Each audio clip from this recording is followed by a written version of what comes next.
Dick Morris also persuaded the president to spend his leisure time in the same way as particular groups of swing voters.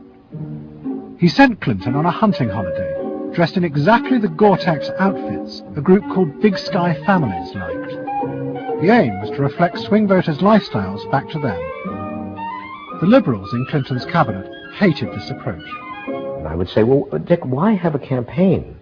This was the 1996 campaign. If all the president is going to do is offer up these little bite-sized miniature initiatives that appeal to people's desires, like consumers, buying soap. And I would say, what's the point of getting reelected if you have no mandate to do anything when you're reelected? And he'd say, what's the point of having a mandate if you can't get reelected? Elections have, for a long time, been pretty much public relations extravaganzas. They only marginally deal with issues. They mostly show. They're run by the public relations industry. It has a goal. Advertisers, for one thing, are interested in making money.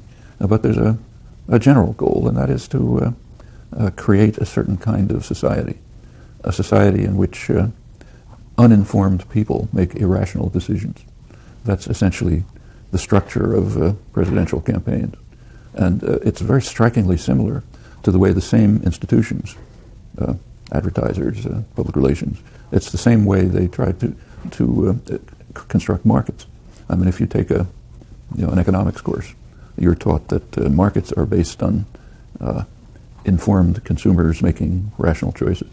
But anyone who's ever looked at a television ad knows that the goal of those who structure the market is to create uninformed consumers who make irrational choices. If markets were structured the way they're supposed to be in principle, then say General Motors, if it wanted to advertise on television, it would have a brief advertisement saying, here are the characteristics of the models that we have for sale next year. Well, that's a way to create informed consumers who will make rational choices. That's what maybe Consumer Reports tries to do. But certainly General Motors doesn't try to do that.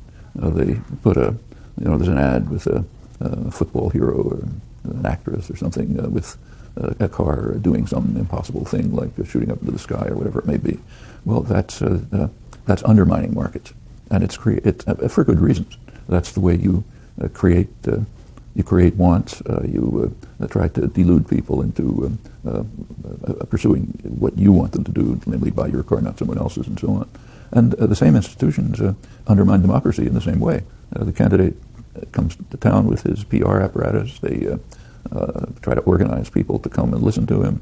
He then gives them a canned speech written by his speechwriters, which are designed through focus groups and others to appeal to people. They may have absolutely nothing to do with his intentions or goals, if he even has any. He may not. And then people are supposed to say, okay, we'll vote for you. That's the first step in undermining democracy. The next step is when you go into the electoral campaign itself. And what you have is by now multi-billion dollars of campaigns based heavily on advertising.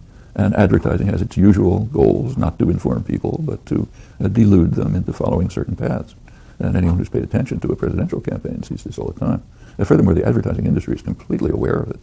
So, for example, after Obama's victory in 2008, the advertising industry, they give an award every year for the best marketing campaign of the year. They gave it to Obama. He beat out Apple Computer that year, meaning he was able to delude the population better than Apple was, meaning not just the person, but the whole PR apparatus that surrounds him. Você, como um grande nome da TV, chegou a ser procurado por algum candidato na primeira eleição direta para presidente depois do fim do regime militar? Que conselho objetivo você deu? Então, nós fomos procurados pela assessoria do Collor, e o Miguel Pires Gonçalves é que viu que eu desse alguns palpites, e eu achei que a briga do Collor com o Lula nos debates estava desigual, porque o Lula era o povo e o Collor era a autoridade. Então nós conseguimos tirar a gravata do Collor, botar um pouco de suor com uma glicerinazinha e colocamos as pastas todas que estavam ali com supostas denúncias contra o Lula, mas as pastas estavam inteiramente vazias, com papéis em branco. Foi uma maneira de melhorar a postura do Collor junto ao espectador.